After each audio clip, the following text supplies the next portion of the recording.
그래서 하나님으로부터 화목된 사람들이 받는 어떤 그 복들에 대해서, 그리고 성화, 칭의 문제와 성화 문제, 영화 문제에 대해서 다루었습니다.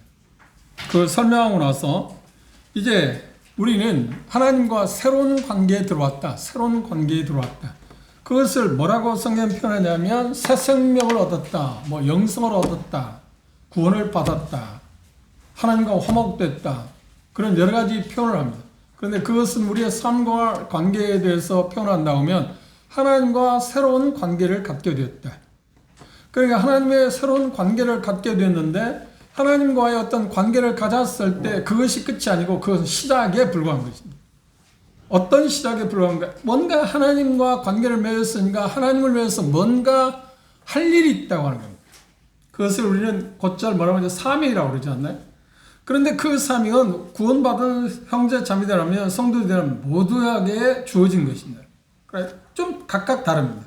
그래서 이 표현 가운데 사절에 그런 표현을 하잖아요. 우리 몸이 여러 지체들로 구성되어 있습니다. 지체들, 손가락, 발, 우리 폐부, 그런 여러 기관들로 나눠져 있지 않나요? 그런데 그것들이 하는 일들이 어떤가요?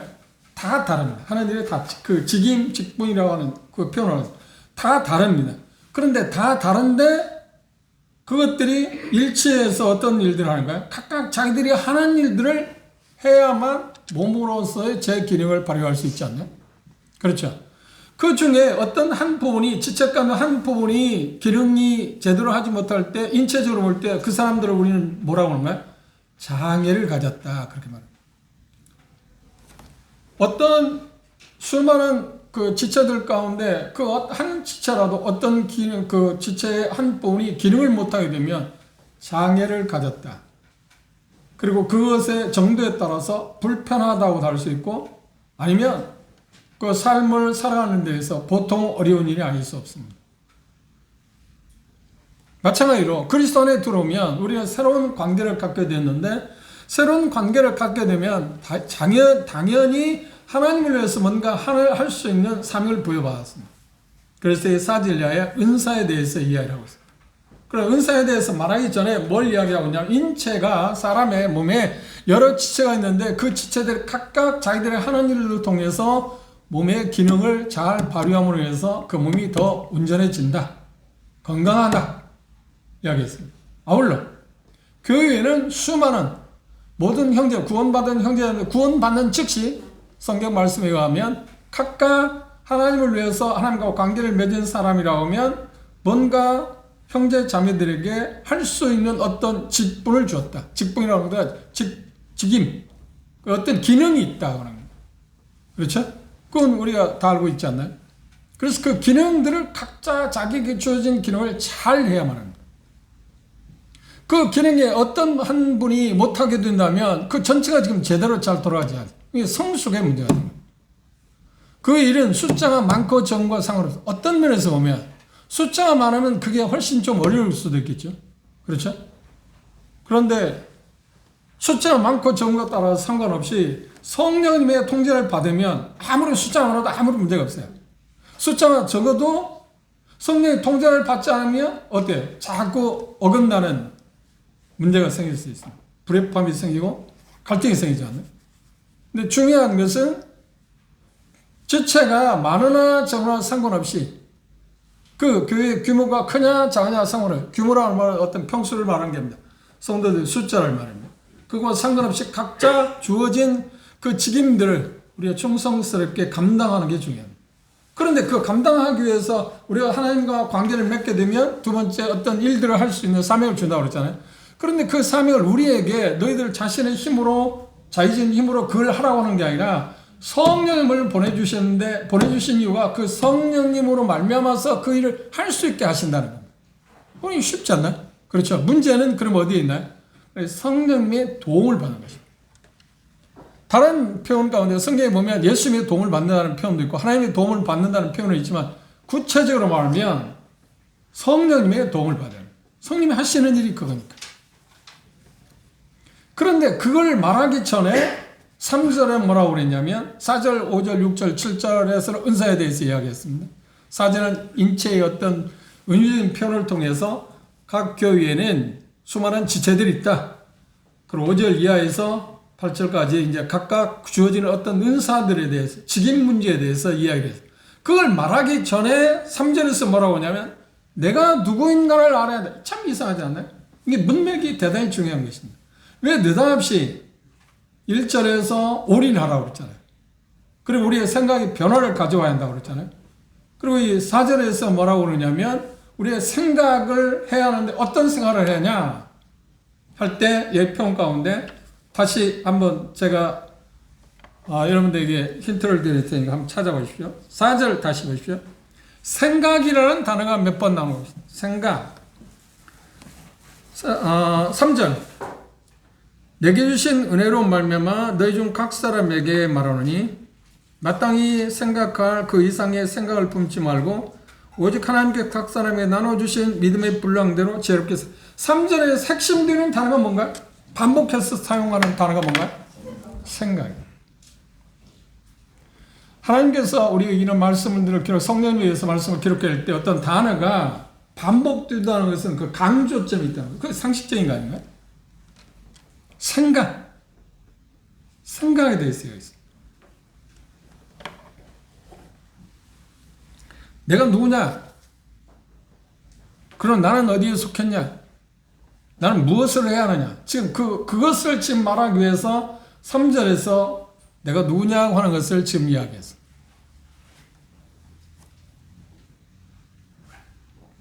3절에서는 명령입니다.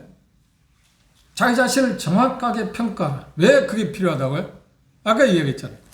인체에 지체들이 수많은 지체가 있는데 자기를 정확히 평가한다는 말은 뭐냐면 내가 오른손이냐 왼손이냐 하는 것을 제대로 평가하지 못하면 예를 들어서 내가 오른손인데 나는 왼손이야 하고 평가를 하게 되면 제대로 오른손의 기능을 할 수 있을까 못하는 것입니다.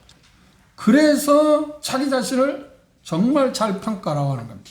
이해하셨나요? 이제 왜 이야기를 했는가 하는 것이 지금 말하고 있는 내용을 우리가 잘 모르면 아니 느닷없이 우리가 누군가 뭘 알아야 할 필요가 뭐가 있어? 그렇죠? 생각보다 우리가 주님을 섬기면서 갈등이 있는 이유가 뭐냐고 하면 자기 자신을 정확하게 평가하지 못한 데서 오는 문제가 있어요. 그것 때문에 오는 불협화음이 있습니다. 이해하셨죠? 여러분 삶 가운데 그러니까 우리 공동체 생활할 때 불협화음이 있을 뿐만 아니라 본인도 갈등이 있습니다. 자기 자신이 정확하게 자기 자신을 평가하지 못할 그러면 4절, 5절에서 5절, 6절, 7절에 대한 은사 문제가 거의 결부돼요. 하나님이 내게 주신 직임이 무엇인가를 정확하게 평가하지 못하면 우리는 교회라고 하는 몸을 이루어가는 데 있어서 정확하게 또 합당하게 우리가 살아갈 수 있을까요? 아니요. 갈등이 있잖아요. 예를 들어 말하면 나는 코인데 코가 하는 일이 뭔가? 나는 코야. 그러면 코가 하는 일은 뭔가? 냄새 맡은 일 아닌가요? 그런데 냄새 맡은 일이 내가 코인데 하나님이 주신 것은 코로서 주어졌으니까 냄새 맡는 일을 잘하면 됩니다. 그죠? 그런데 자기가 입이라고 생각하는 거야. 입이라고 생각하면 어떻게 하고 자꾸 말할 거 아닙니까? 그럼 코의 역할은 누가 한다는 거야? 그럼 입의 역할을 갖고 있는 사람이 못하잖아. 여기 말하고 있는 것은 자기 자신이 누군가를 정확하게 평가하라고 하는 말은 그 책임을 말하기 위해서 지금 이야기하고 있습니다. 그런데 자기 자신을 정확히 평가하는 일에 대해서 여기 서론적인 부분에서 이야기를 했습니다. 말씀드린 것처럼 자기 자신을 정확히 평가하기 위해서 중요한 것은 다른 사람이 나를 어떻게 생각하느냐, 평가하느냐. 물론 그것은 하나의 이제 지혜, 도움을 받을 수 있습니다. 은사 면으로 들어간다고 하면, 그러나 이 표현 가운데서 하나님은 분명히 말씀하기를 뭐라고 하냐면, 명령하기를 뭘 스스로가 자기 자신을 정확히 평가하는 거예요. 다른 사람 평가하는 게 아니고, 이것 때문에 우리가 주님을 섬기는 공동체에서 어려움이 되는 건 개인적인 삶 가운데 마찬가지지만 비교의식이라는 게 엄청난 문제를 가져오지 않나요? 비교하는 거야. 저 형제는? 저 자매는? 저 가정은? 우리 가정은? 비교하는 거야. 정확하게 평가하지 않았기 때문에 문제가 오는 것이야. 나는 코야. 딱 평가가 내려졌으면 어떡해? 입이 하는 일에 대해서 시비할 필요가 없잖아. 그거 대해서 동경할 필요가 있나요? 아니지. 나는 코로서 맞는 일, 냄새 맡는 일을 계속 연구하고 그쪽으로 내 자신의 모든 걸 집중력을 쏟으면 되지 않나요? 그리고 다른 귀가 하는 일이나 눈이 하는 일에 신경 쓸 게 아니잖아요. 그건 내 소관이 아니야. 본인 자신이. 그리고 또 하나, 다른 사람과 형제 자매들과 관계에서 뭐라고 하냐면, 제가 콘데, 저는 하나님 앞에 분명히 스스로가 판단할 때 나는 코야. 근데 코로서 어떤 일을 해가고 있는데 다른 형제 자매 주변에서 뭐라고 하냐면, 아니야, 형제는 코가 아니라 귀야. 이게 잘 듣는 일을 해. 그걸 신경 쓸 필요가 있나요? 그렇게 말하는 경우 있어요. 왜 당연히 형제는 왜 이거 안 치? 그럴 때 갈등이 있는 이유는 뭐냐면 자기 자신을 올바로 판단하지 않았기 때문에 오는 현상. 무슨 말을 이해하시겠죠? 그만큼 자기 자신을 정확하게 안다는 것은 중요한 일이에요. 하나님의 섬기는 데 대단히 중요한 문제예요. 그런데 여러분들이 이제까지 메시지를 들어봤지만 그런 부분에서 우리가 생각해 본 일이네? 그럼 또 도전을 받아본 일이네? 하나님이 이미 우리에게 말씀하십니다. 이 부분이 명확하지 않았기 때문에 우리는 개인적으로 힘들었고 갈등이 있고 교회 생활하는데 공동체 생활하는데 어려움이 있었습니다. 자기 자신 일도 제대로 못하고 다른 사람 일도 져야 할 뿐만 아니라 다른 사람한테 시비하는 거예요. 아니 형제는 이것도 하라고. 이것 해야죠. 이거. 그러면 우리가 공동체 생활, 교회 지체로서 해야 할 때 중요한 건 뭔가요? 제가 코라고 생각하면 형제 자매들이 어떻게 해요? 코의 역할을 잘할 수 있도록 기도하고 그 일을 하는데 방해를 하지 않도록 도와주는 것입니다. 그게 세워지는 거 아닌가요? 물론 제가 개인적으로 그런 개념은 갖고 살았어요. 그런데 오늘 어떤 책을 아침에 경건의 시간에 읽는데 그분이 그런 이야기를 했습니다. 스포츠에 관한 일입니다. 스포츠에 어제 야구 하는데 엄청난 사람이 들어왔다고 하더라고요. 뉴스 보니까. 그런데 야구 선수들에게 있어서 자기들이 주어진 그 실력을 최대한 잘 발휘할 수 있도록 하는 사람이 누구인가요? 코치들이잖아요. 감독은 그 선수가 갖고 있는 기능을 적재적소에 잘 그걸 표현할 수 있도록 조정하는 역할을 한다고 하면 코치는 뭐냐면 그 사람이 개인이 갖고 있는 어떤 실력을 향상시켜주는 일에 전력하는 사람. 그렇죠? 코치. 그런데 코치나 감독, 그들의 목표는 뭔가요? 자기 팀의 선수들을 어떻게 하는 것이 목표인가요? 그래서 세워주는 거, 올려주는 거, 드러내주는 거. 그것이 그들의 목표입니다. 그들의 목표입니다. 그렇죠? 그건 우리가 잘 알잖아요. 그러면 우리는 서로가 형제 자매들이니까 서로가 서로에 대해서 우리가 할 수 있는 일이 뭔가요? 그렇죠. 다른 형제 자매를 자꾸 올려주려고 해요. 세워주려고 해요. 이게 사랑이라니까. 예수님께서 하나님이신 그분이 뭐뭐 14장에 우리를 받으셨다. 받았다고 하는 말은 뭐냐면 우리가 흠이 있고 서로 연약한 점이 수두룩하잖아요. 하나님 보시기에 우리가 스스로 볼 때도 그렇고 다른 형제 자매를 보기에 연약함이 많대요. 그런데 하나님 보시기에 오죽하겠어. 그런데 그분이 우리를 받았다. 뭘 근거로 받았나요? 그렇죠. 우리가 믿고 있는 것처럼 예수 그리스도의 보혈을 통해서 우리의 흠과 점이나 모든 것을 정리하고 그렇죠. 그것들을 전부 감당하시고 그 결과로 해서 우리를 받아들였습니다. 그리고 우리에게 뭐라고 말씀하시냐면 내가 너희를 받은 것처럼 너희도 스스로 서로 받더라. 서로 받으라 말해. 용납하라 하는 거지. 그런데 거기에 우리가 한 가지 놓쳐서는 안 돼. 잘못하고 죄가 있는데도 괜찮아. 그것을 말하는 게 아닙니다. 그것에 대해서 성경은 뭐냐? 책망도 하고 훈계도 하고 꾸짖기도 하고 아니면 어떻게 해요? 그렇지. 징계도 해야 하는 것이 하나님 말씀. 받았기 때문에 그걸 하지 않겠다는 말이에요. 무슨 말을 아시죠? 양면성이 있습니다. 그런데 우리는 곧장 어떤 생각을 하냐면 받는다고 할 때 그 사람이 어떤 연약함이나 그런 쪽에 받아들일 수 있는 상황들은 우리가 받아야겠지만 용납해야겠지만 죄와 관련된 것에 대해서 받아들이라고요? 용납하라고요? 아니요. 그것은 우리가 처리하도록 도와줘. 회개하도록 도와주는 것입니다. 그 부분을 우리가 놓치고 있습니다. 그 이유가 뭘까? 여러 가지 있습니다. 그런데 우리 문화는 사랑이라고 하는 것에 대해서 편중되어 있어요. 어떤 거냐면 어른들이 종종 지금도 그렇게 하는 사람이 있을 것 같아요.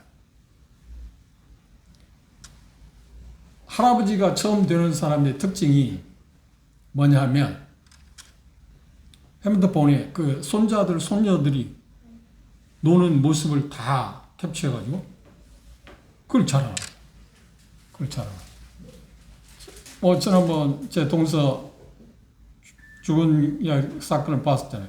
근데 갔을 때 둘째 처남이 그 자기 손자들, 유손자, 전손자들이 노는 거, 얘가 뭐 공을 잘 타느니, 얘가 뭐 공부를 잘하니 뭐야, 그걸 보여주면서 좋아하는 거, 할아버지 입장에서 정말 좋아하는 거. 그런데 그 아이들이 그 할아버지한테 와서 어떤 재롱을 떨고 그것까지는 좋잖아요. 그렇죠? 그런데 옛날에 그런 말 있잖아요. 할아버지 수염 났잖아요. 옛날에. 그렇죠? 지금 할아버지 뭐 수염 기르고 하는 사람이 그런 많지는 않습니다. 있을 겁니다. 제가 생각할 때 안동 가면 특별히 많이 있어요. 그런데 수염 잡고 흔들었는데도 할아버지들이 어떻게 했나요? 손자가 귀염 그 재롱 부리니까 좋다 한 거야. 그럼 어떤 경우에 뺨 때리지 않아요? 그럼 좋다는 거야. 그게 좋은 게 아니잖아요. 이제 그런 어떤 문화가 있다 보니까 사랑하면 무조건 다 받아들이는 것이 사랑이다. 오냐오냐 하는 것이 사랑이다 생각하는 거예요. 그런 경우에 그건 사랑이 아니잖아요. 그런 경우에 책망하고 꾸짖고 초단을 해주는 것이 오히려 사랑이잖아요. 그렇게 잘하면 안 되니까. 그런 어떤 문화 때문에 우리가 하나님께서 우리에 대한 사랑하는 것, 공의 면에 대해서 우리가 조금 사랑이라는 것에 좋은 쪽, 부정적인 쪽을 생각하고 긍정적인 쪽으로 우리가 편중되어 가고 있다 하는 생각할 수 있습니다.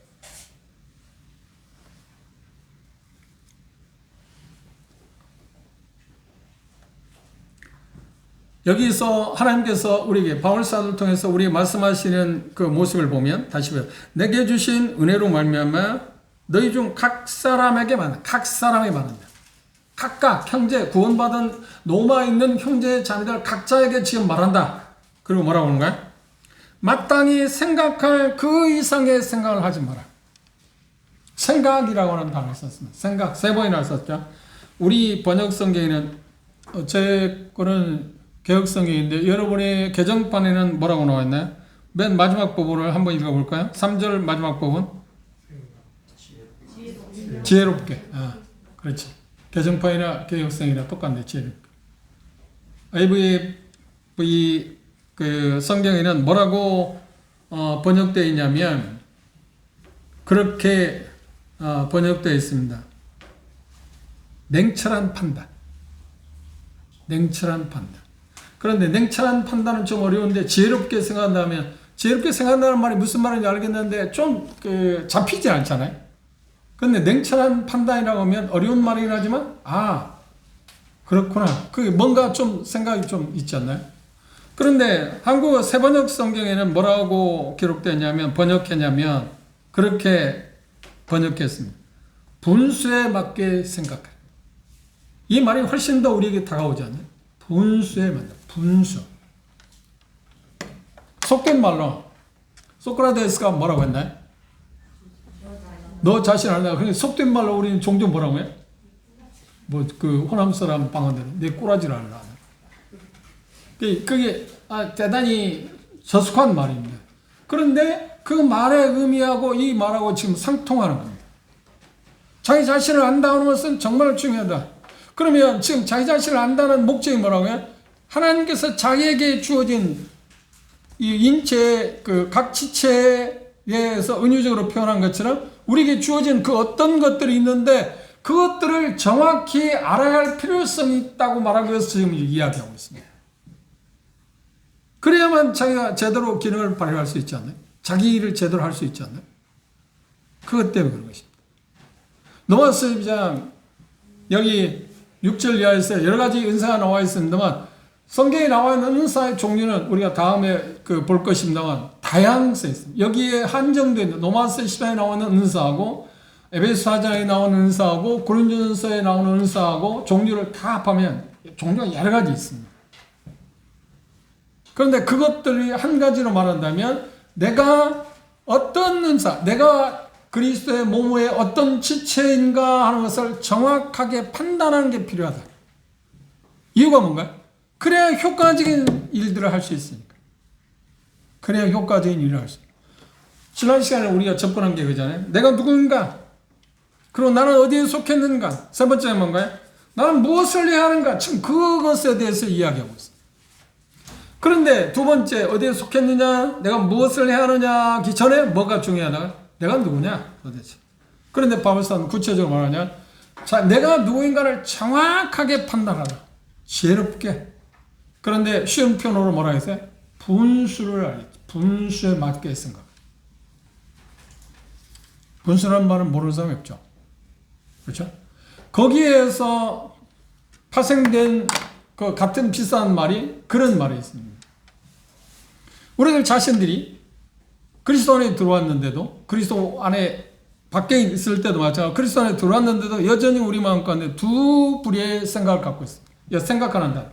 첫 번째 생각이 뭐냐면, 나는 다른 사람보다 똑똑한 사람이야. 나는 다른 사람보다도 여러 면에서 뭔가 잘할 수 있는 사람이야. 일종의 우월의식입니다. 그걸 통칭해서 말하면 교만이라고 하는 것입니다. 그렇죠? 그런데 반대로, 그건 긍정적이라고 하면, 부정적 입장에서 말하면, 나는 실패자야. 내가 할 수 있는 게 뭐 있어? 나는 아무것도 못해. 그렇죠. 패배주의가 있어. 한쪽은 우월의식이 있고, 한쪽은 뭐가 있나요? 패배의식이 있어. 그런데 이거 다 나를 지금 정확히 보는 건가요? 아니요. 이거 다 나를 잘못 보고 있는 거예요. 그러면 은사와 관련해서 그리스도의 몸된 교회의 지체로서 관련해서 나는 저것 할 수 없어. 나는 저것도 못해. 나는 저것도 못해. 하는 사람이 있는가 하면 나는 저것도 할 수 있는데 나는 또 이것도 할 수 있는데 이것도 할 수 있는데 그거 다가 지금 자기를 정확하게 평가한 것입니까? 정확히 평가 못한 것. 그렇지. 그래 바울사는 여기 말하는 것은 이 겸손이라는 단어는 쓰지 않았지만 겸손에 대해서 이야기했습니다. 겸손은 무엇인가요? 여러분이 생각하는 겸손의 단어는 뭐야? 자기를 낮춘다? 자기를 낮게 생각한다? 아니요. 그거 성경적이지 않습니다. 자기를 높이는 것만이 교만이 아닙니다. 예를 쉽게 말하면 자기가 지금 현재 100이라고 생각해 보시죠. 그런데 100 이상으로 생각하는 것도 교만이고 100 이하로 생각하는 것은 뭔가요? 그건 겸손인가요? 아니요. 그것도 교만이에요. 여기 하나님께서 우리 말씀하는 자기를 정확하게 평가하는 말은 네가 100이면 100으로 알고만 있어라. 110이나 120으로 생각도 말고 90이나 80으로 생각하지 말라는 겁니다. 그러니까 여기에서 자기 자신을 정확하게 평가하면 누가 뭐라고 하든 그걸 유지하라. 그걸 뭐라고 하냐면 믿음의 분량대로라는 말을 썼어요.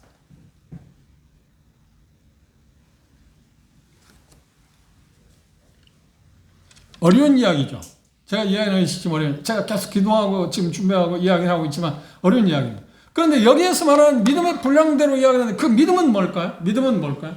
문맥에서 말하는 여기 믿음은 우리가 생각하는 예수 그리스도 믿는다든지 하나님을 신뢰한다든지 그 믿음을 가리키는 게 아닙니다. 지금 문맥은 뭐라는 거예요? 나 자신이 평가할 때 하나님이 평가 기준에 따라서 정확하게 평가하는 걸 가리켜서 이게 말하는 믿음이라는 표현을 썼어요.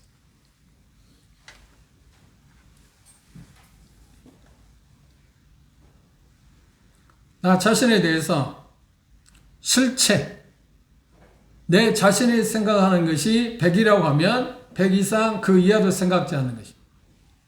어떤 사람은 겸손에 대해서 이야기할 때 자신을 너무 높이는 것 아니면 자신을 너무 낮추는 것 그것이 겸손이 아니다. 겸손은 뭐라고요? 자기 자신을 전혀 생각하지 않는 거라. 지금 문맥대로 이야기한다면 겸손은 무엇인가요? 자기가 자기 자신을 있는 그대로 받아들이는 것. 그리고 그것을 유지하는 것. 그걸 주장하는 것. 그것을 겸손이라고 말하는 것. 이해하셨어요?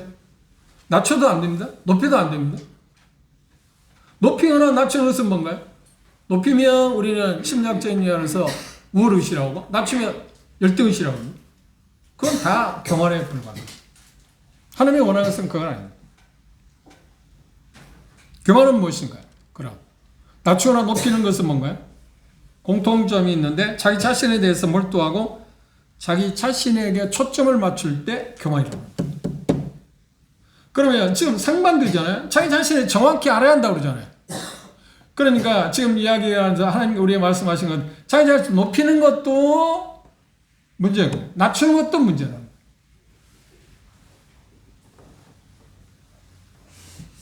그래서 자기 자신에 몰두하지 않는 건데 몰두하지 않는다고 하는 건 자기 자신에 대해서 초점을 맞추는 것이 아니라고 하는데 그 말은 뭘 이야기하냐면 자기가 지금 열인데 열 이상이나 열 이하로 생각하는 것이 자기의 생각이지 자기 본연의 모습을 아니잖아요. 겸손이 뭔가? 지금 문맥에서 이야기하는 말을 우리가 찾아서 겸손이 뭔가 할 때 하나님께서 보시는 대로 자기를 보는 것. 그렇죠? 하나님께서 보시는 대로 나를 보는 것. 그걸 말해서 여기 표현하되 믿음으로 썼어요. 여기서 말하는 믿음은 하나님 보시는 기준에서 하나님 바라보시는 시선에서 나를 그대로 바라보는 것을 뭐라고 하냐 여기에서 말하는 믿음이라고 해요. 이 믿음이 필요해요. 이 믿음이 필요해요. 그런데 우리는 그 믿음을 갖고 사는 거예요. 어떤 때는 하나님 보실 때 나는 열인데 10달서로 생각하는 경우도 있고 어떤 때는 하나님이 나를 보실 때 열인데 5로 생각하는 게 있잖아요. 그건 믿음이 아니잖아요. 뭔가 잘못됐잖아요. 그래 NIV가 번역한 것처럼 냉철한 판단이라고 하는 것이 그런 정확하게 자기 자신에 대해서 생각하는 것입니다. 그럼 하나님께서 우리 자신을 똑바로 평가해야 한다고 하시는데 어떤 기준에서 우리 자신을 평가라고 하는가요? 하나님의 답은 무엇일까요? 3절 끝부분에 있습니다. 3절 끝부분을 보시면 하나님께서 각 사람에게 나눠주신 믿음의 분량대로 생각하는 것이 나 자신을 정확히 판단하는 거예요. 하나님이 주신 믿음의 분량대로. 여기서 믿음을 뭐라고 해요? 그리스도 안에서 나 자신의 어떤 존재, 그것을 하나님께서 보시는 시각에서 그대로 받아들이는 것, 그것을 여기서는 믿음이라고 하죠. 쉽게 말한다면 하나님께서 나를 어떻게 보시는가 하는 것이 내가 갖고 있는 것을 가르쳐서 그걸 주장하는 걸 가르쳐서 믿음이라고 하죠. 이 믿음이 필요하다. 이 믿음. 오늘 시간에 그 믿음을 우리가 가져야 합니다. 그 믿음. 그래서 우리가 구원받자마자 우리는 하나님과 새로운 관계를 가졌습니다. 새로운 관계로 말미암아서 나나 여러분들은 어때요? 새로운 사람이 되었습니다. 진정한 어떤 존재의 가치, 새로운 사람이 되었습니다. 그것을 하나님께서는 뭐라고 하냐면 새로운 피조물이라고. 고린도후서 7장을 볼까요?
네, 5절 함께 읽어봅시다.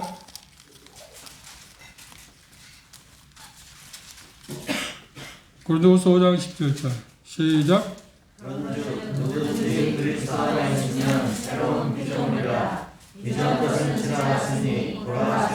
네, 그리스도 안에 들어갈 때 하나님과 관계를 맺었을 때 우리를 하나님 뭐라 말씀하신가? 이제 새로운 피조물이 됐다.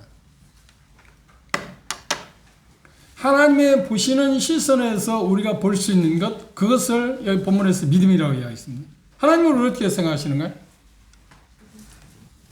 하나님께서 우리를 어떤 생각을 이 부분을 지금 은사와 관련 생각한다면 가르친다.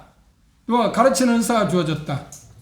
그럴 때 새로운 피조물이 됐기 때문에 그 사람에게 어떤 영향이 있냐 없냐 상관없이 하나님께서 그에게 그 기능을 주었다는 거예요. 그 지체로서, 가르치는 어떤 지체로서 역할을 하게 했다는 거예요.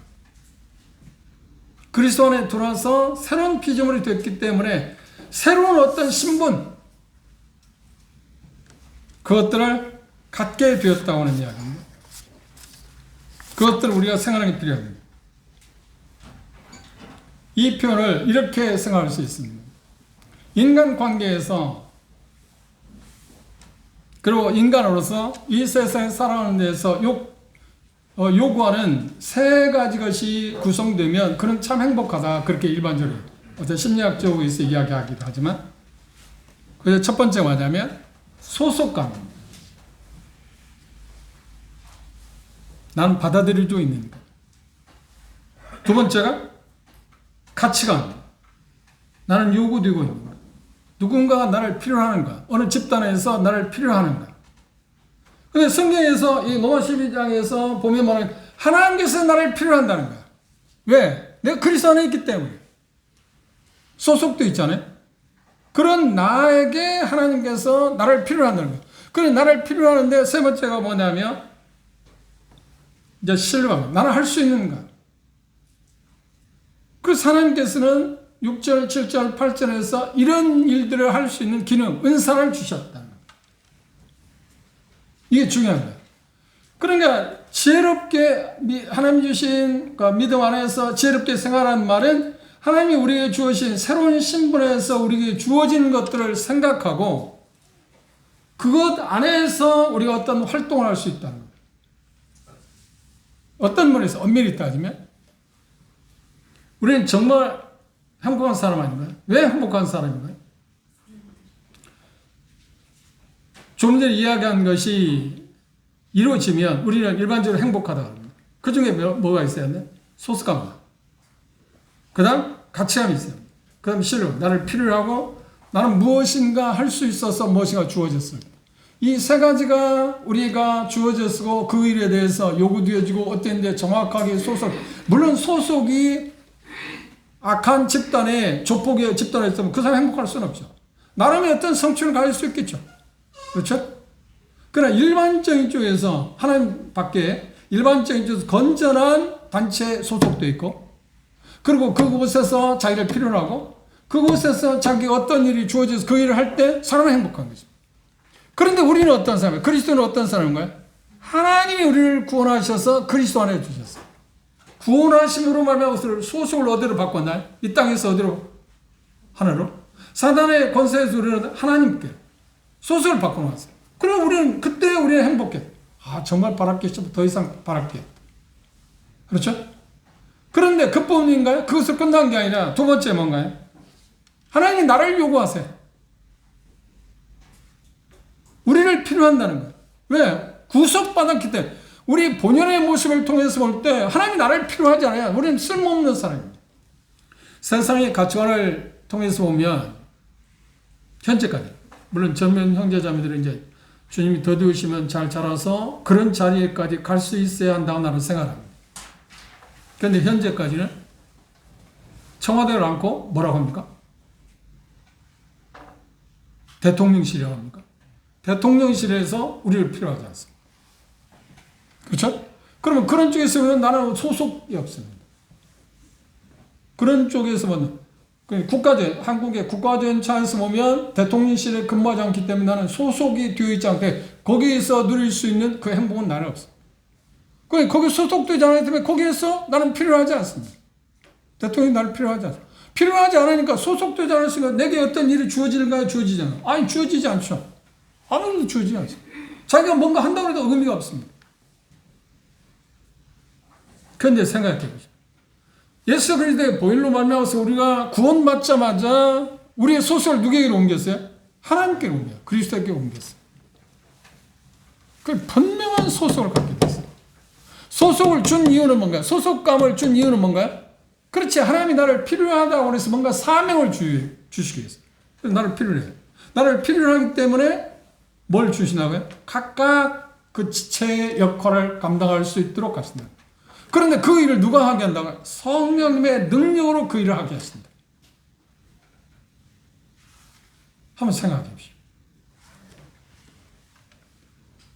조용히 생각해 보면, 곰곰이 생각해 보면, 내가 구원받은 것만으로도 영광스러운 일인데, 그래, 하나님께 소속됐다는 것도, 그보다 더 영광스러운 일이 돼. 하나님께 소속됐다는 말은 미래적인 면에서 뭘 얘기하는 거야? 멸망받지 않고 영생을 얻는다는 거 아닌가요? 그거 얼마나 놀라운 거야. 근데 대다수 형제는 그것으로 끝내. 아니야, 그것이 소속 그 자체로 끝나는 게 아니라니까.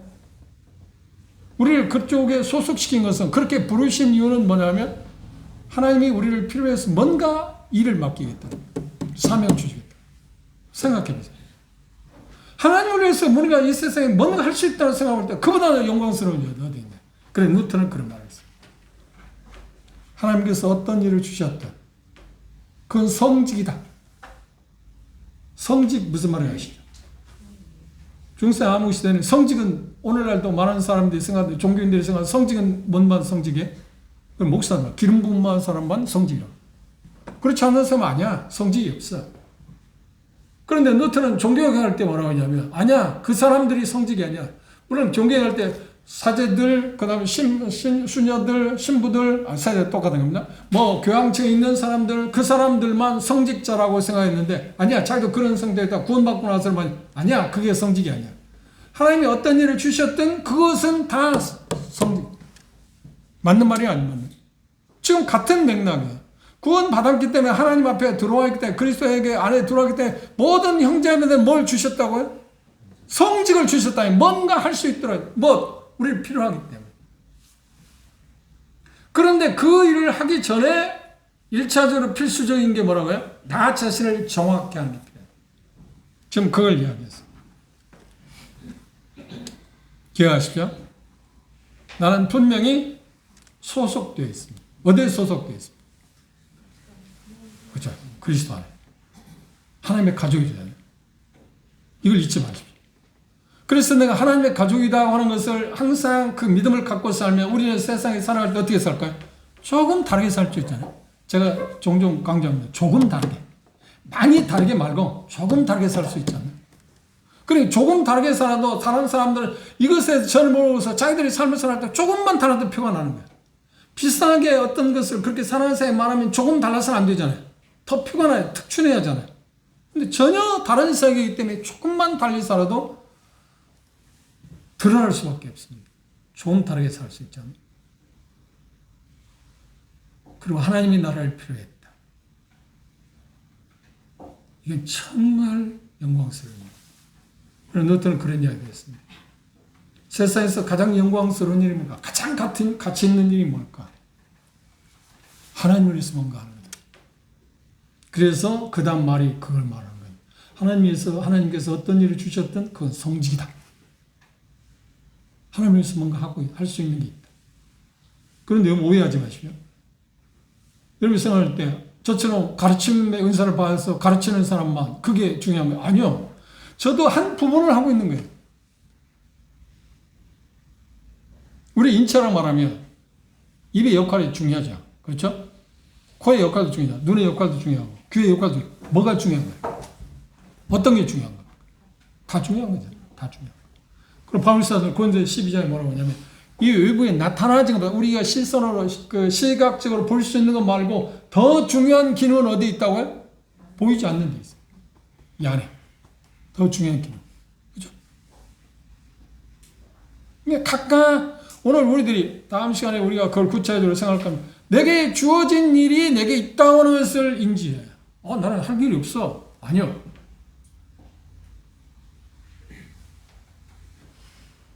그래서 이제 나중에 강론에 들어가겠지만 인도자들이 아까 코치 감독들 이야기했잖아요. 그들이 하는 일은 뭐예요? 그들이 각각 자기들이 주어진 일을 잘 발휘할 수 있도록 세워주는 거야. 그게 코치가 하는 일이잖아요. 그게 인도자가 하는 일이잖아요. 오늘 아침 그 책을 보면서 제 마음 가운데 항상 평소에 그런 생각을 했어요. 그런데 구체적으로 생각할 수 있어요. 내가 하는 일이 가르치는 일을 통해서 현지 사람들 세워주는 거야. 올려주고 있는 거야. 하늘을 바라보게 하는 거야. 그 목적 때문에 나를 하나님이 세우셨잖아요. 그런데 간혹 어떤 때는 세워주는 게 아니라 엎을 수도 있잖아요. 디딤돌이 아니라 거침돌이 될 수도 있잖아요. 제가 말입니다. 여러분 말고. 그렇잖아요. 항상 그 의식을 갖고 살아야 한다는 걸 새삼스럽게 생각해요. 나는 세워주는 사람인가? 나는 올려주는 사람인가? 하나님을 바라보게 하는가? 지금. 우리 서로가. 그렇죠. 우리는 같은 형제 자매들이니까. 결국은 그 나라에 가야 할 사람이잖아요. 그럼 우리 서로 어떻게 해? 그렇지. 서로가 도와줘요. 그리고 서로가 나 자신이 주어진 일을 충실하게 할 뿐만 아니라 다른 형제 자매들도 그 일을 할 수 있도록 자꾸 세워줘요. 부추겨줘요. 북돋아줘요. 그걸 모아야. 그런데 그 기능을 제대로 못하는 형제 자매들 볼 때 우리가 할 수 있는 게 뭔가요? 네가 안 하니까 내가 이걸 할 수밖에. 아니야, 그러면 안 돼. 그렇죠. 왜냐하면 내가 콘대 어떻게 이불을 할 수 있어요. 그 일을 하지 못하고 있으면 자꾸 격려해가지고 같이 보듬고 안아주고 협력하고 격려하고 세워서 어떻게 그 일을 할 수 있도록 해야 한다는 거예요. 우리 서로가. 그래서 성경에는 서로라는 단어가 수없이 나와요. 제가 알기에 한 17번 나와요. 서로 권면한데 서로 뭐 책망한다는데 그 서로라는 단어가. 그것이 우리가 해야 해요. 생각해 보십시오. 제가 여러분을 필요합니까? 여러분 생각할 때 제가 여러분을 필요하지 않는 것 같잖아요. 여러분들은 저를 필요합니까? 그럼 그 대답은 막 자명하겠지. 형제님 필요합니다. 하겠죠. 그럼 저는 여러분 필요하지 않나요? 바울 사도는 형제 자매들을 뭐라고 나는 당신들이 형제 자매들이 당신이 필요하다. 그러면 그분도. 우리는 서로가 필요한 존재예요.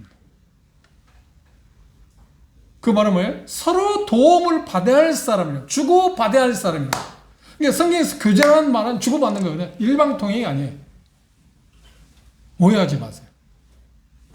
저는 가르치는 걸 통해서 여러분을 준다고 하면 여러분은 저에게 줄 수 있는 게 뭔가요? 저에게 줄 수 있는 게 뭔가요? 저에게 가르침? 물론 가르침을 통해 구체적인 가르침 아닐지라도 어떤 액션이나 어떤 말이나 어떤 행동을 통해서 저에게 가르칠 수도 있습니다. 그러나 그것보다는 제가 가르침을 준다고 하면 여러분들이 저를 위해서 저에게 할 수 있는 게 뭔가요? 가장 중요한 뭔가요? 가장 큰 게 뭔가요? 그렇죠. 기도하는 것입니다. 바울사도 그랬잖아요. 내가 하나님의 말씀을 전하는 일을 기도해야 된다. 참 필요한 것입니다. 제가 젊었을 때는요. 김경희님이 계시면 동선에서 처음 젊어서 목회할 때는요. 다른 형제자매들 그렇게 도움이 크게 필요하다고 생각 안 했어요. 내가 잘하면 되겠지. 내가 할 일을 하면 돼. 물론 저는 처음부터 이 부분을 배웠기 때문에 주님을 가르치면 제가 할 일만 한다고 주장하세요. 그것 때문에 어려움도 겪었지. 제가 할 일은 뭐예요? 하나님이 주시는 가르치는 일이니까 그 일에 대면 난 전념하겠다. 그런데 형제자매들 요구는 뭐예요? 아니야, 형제님은 가르치는 일 말고 이것도 하고 이것도 하라는 거예요. 그래서 계속 그것 때문에 갈등이 있었어요. 그러면 좀 시정되어지면 형제자매 많은 형제자매 형제님이 하는 정형제님 하는 일 이거야 하라고 생각하는데 좀 시간이 흐르면 뭐라고 하냐? 형제님 왜 그것만 합니까? 이것도 해달라고. 그때마다 제가 뭐라고? 아니요, 제가 잘할 수 있는 거예요. 장로회가 구성되는 이유는 뭔가? 제가 잘할 수 있는 건 그걸 하고 제가 잘 할 수 없는 것 다른 형제들이 해야죠. 그게 성경에서는 팀 사회고 주어진 사명을 감당할 수 있는 것입니다. 이게 정말 놀라운 거거든요. 우리 서로 내가 지금 구체적으로 드러난 어떤 직분이 뭐냐는 것은 중요한 게 아니야. 내게 주어진 어떤 지체의 한 부분이니까 그 부분을 내가 정확히 알아서 그것들을 내가 하나님 주신 걸로 알고 성령님을 통해서 그 일을 성취할 수 있다는 능력을 내게 부여할 거라는 걸 믿고 나아가는 그 믿음이 우리에게 필요하다는 거예요. 이 시간에 여러분들이 꼭 기억할 건 제가 강조한 게 뭐냐면 가장 중요한 게 뭐라고요? 내가 누구인가를 정확히 알아야 한다.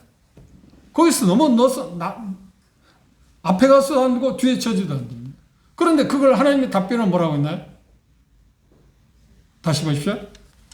이렇게 하나님 말씀하셨습니다.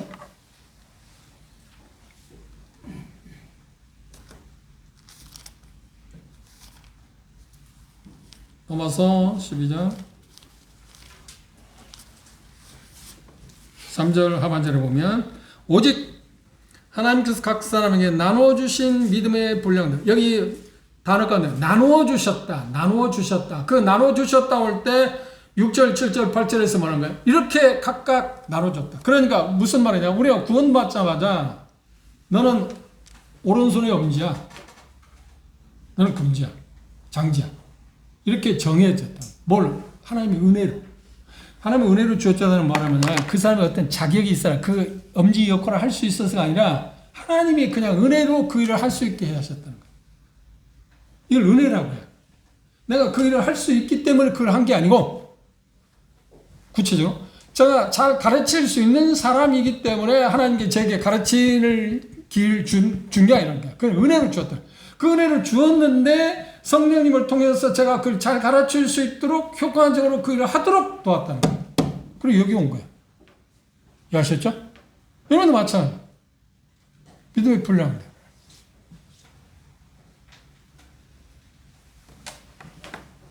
그러면 이제 한 주 동안 제가 여러분들에게 적용할 수 있는 것 몇 가지를 이야기하겠습니다.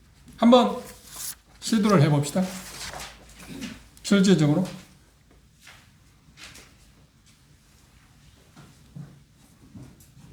우리 자신들을 정확히 판별하는 데서 외모 필요한가요? 필요하지 않은가? 여러분이 생각할 때 여러분의 외모에 대해서 이거 하나님 주신 거야 하고 감사했나요? 언제 감사해봤나요? 하나님 주신 일이야. 자기 외모를 볼 때마다 항상 불평불만 많이 있잖아요. 왜 하필이면 이렇게 생겼어?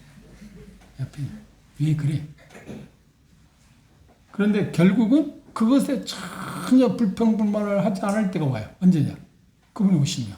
우리는 너무나도 영광스러운 몸을 받으니까.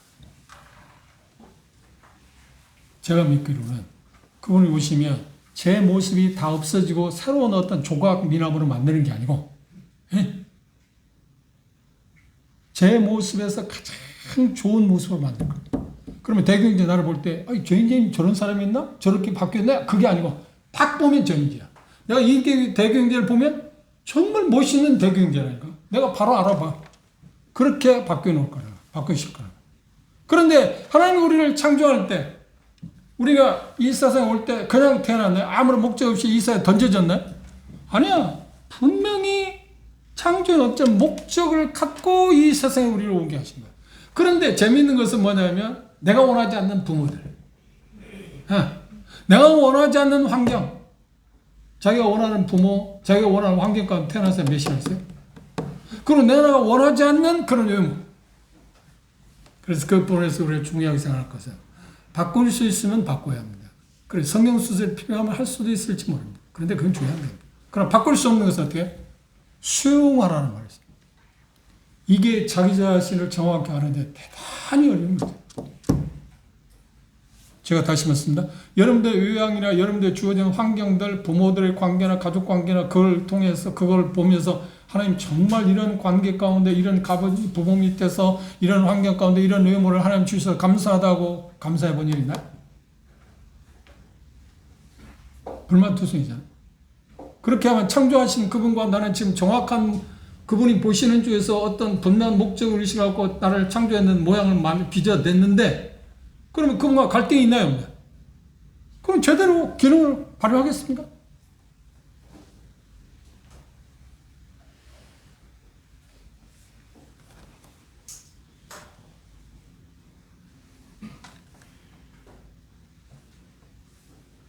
기억하십시오. 내게 주어진 그 모든 환경들, 자기 자신 외모나 모든 것도 다 포함됩니다. 부모와 관계도 마찬가지입니다. 그것들은 다 어떻게 하나님 만드시나? 하나님 뭐라고 말씀하시는 거예요? 하나님 보시기에 그리고 특별한 목적 가운데서 나를 이 세상에 오게 했습니다. 던져진 존재가 아닙니다. 목적 가운데서 이 세상에 태어나겠습니다. 여러분 그건 이해하시고 그것 때문에 감사한 일이 있을 겁니다. 무슨 말이냐면 여러분들이 구원받게 됐을 때 구원받기 전에 구원받기 전에 가족관계나 그런 큰 불만이 있었잖아요. 그런데 구원받게 됐을 때 어떤 생활을 하게 되는가요? 내가 그런 관계, 그런 상황 가운데 놓여지 않았다면 내가 구원을 받을 수 없었을지도 모른다. 부정할 수 없죠. 그런 환경 가운데 내가 생각하는 더 좋은 환경, 더 좋은 부모, 더 좋은 가정, 그런 내가 바라는 그런 것 가운데 내가 태어났고 그런 가운데 내가 살았다면 구원을 받을 수 있는 확률이 있었겠나요? 없어요. 저는 그랬어요. 저는 그랬어요. 여러분은 어떤가요? 여러분 똑같은 것입니다. 그건 정말 감사할 일아닌가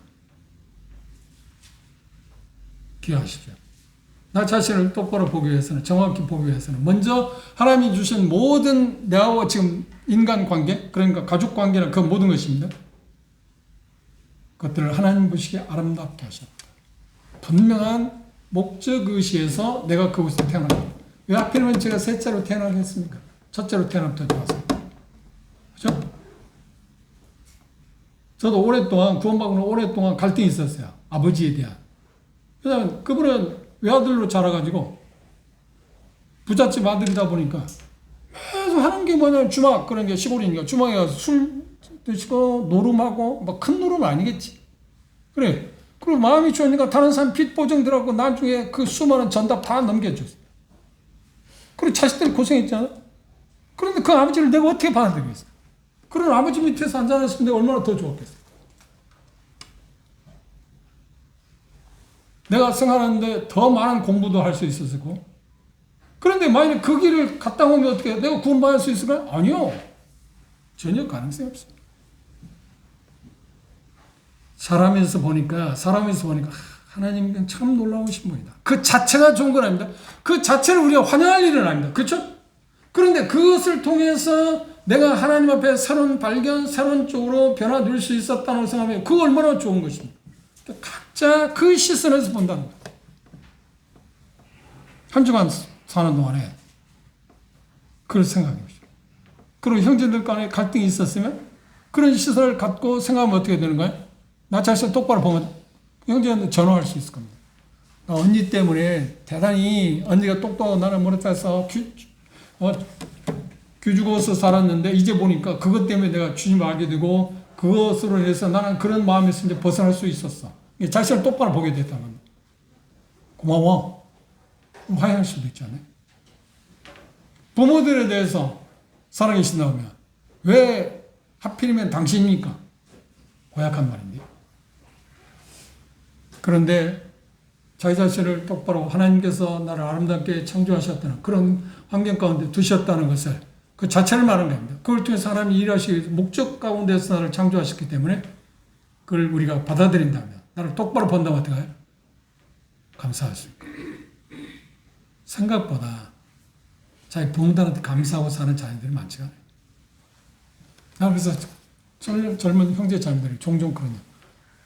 그렇지. 꼭 어버이날만, 뭐 5월달 이제 돌아오면 어버이날만 부모들에 감사하냐. 평상시 아버지, 어머니 감사합니다. 그리고 뭐 종종 세상에서 말하겠지. 내가 아버지 아들로, 어머니 아들로 이 세상에 오게 된 것을 감사하다고. 그걸 표현하는 게 대단히 필요한 것이죠. 그것이 어디서 오는가요? 자기 자신을 정확하게 볼 때. 한 주간 그런 묵상하면서 사시길 바랍니다. 그 위에 시간이 없어서 문제가 안 되는데 그 다음의 문제는 다음 시간에 생각해 보도록 하겠습니다. 그럼 오늘 결론은 무엇인가요? 하나님께서 오늘 3절에서 우리에게 말씀하시는 메시지 주안점은 무엇인가요? 주제는 무엇인가요? 그렇지. 하나님 앞에서 우리가 어떤 일을 하기 위해서는 1차적으로 소속되어야 한다. 그죠? 그 다음 두 번째는 뭐예요? 소속되어야 되면 거기에 소속된 어떤 분명한 필요를 주실 거다. 필요를 알게 하고 그걸 주실 거다. 그리고 세 번째는 뭔가요? 그 어떤 일을 할 수 있는 능력도 줄 거다. 그 일을 하기 위해서는, 그걸 찾아내기 위해서는 먼저 중요한 게 뭐라고요? 나 자신의 정확한 모습을 우리가 판단하는 게 필요하다. 우리가 판단하는데 답은 뭐라고요? 3절 끝에 나온 것처럼 하나님이 보시는 시각으로 나를 보자. 하나님 보는 시각으로 나를 보자. 그리고 하나님 보는 시각으로 나를 볼 수 있는 것은 성경에 수없이 많이 나와 있습니다. 그것들을 우리 바라보시면서 저는 오늘 어떤 심리학에 대해서 말한 게 아니라 하나님께서 말씀하신 말씀에서 지금 이야기하는 겁니다. 그리고 다른 건 몰라도 나는 하나님께 소속된 사람이다. 그리고 하나님이 나를 필요한다. 그럼 하나님 나를 필요해서 어떤 일을 맡기셨다. 그 영광, 그것에 감사하고 더 나아가서 그 일을 할 수 있는 능력도 하나님께 우리에게 주셨다. 누구를 통해서? 성령님을 통해서. 이는 얼마나 큰 혜택입니다. 그것을 통칭해서 말하면 복음이라 한다니까요. 기쁜 소식. 이러다 기쁜 소식이 어디 있나요? 하나님을 위해서 뭔가 할 수 있다. 그리고 그 일을 하나님께서 보내신 성령님을 통해서 주어진 능력으로 그 일을 할 수 있게 한다. 그보다 놀라운 복음이 어디 있어요? 우리가 받은, 우리가 전달받은, 우리에게 전해진 이 복음의 가치를 다시 한번 생각합니다. 그리고 그것 때문에 감사합시다. 기도합시다.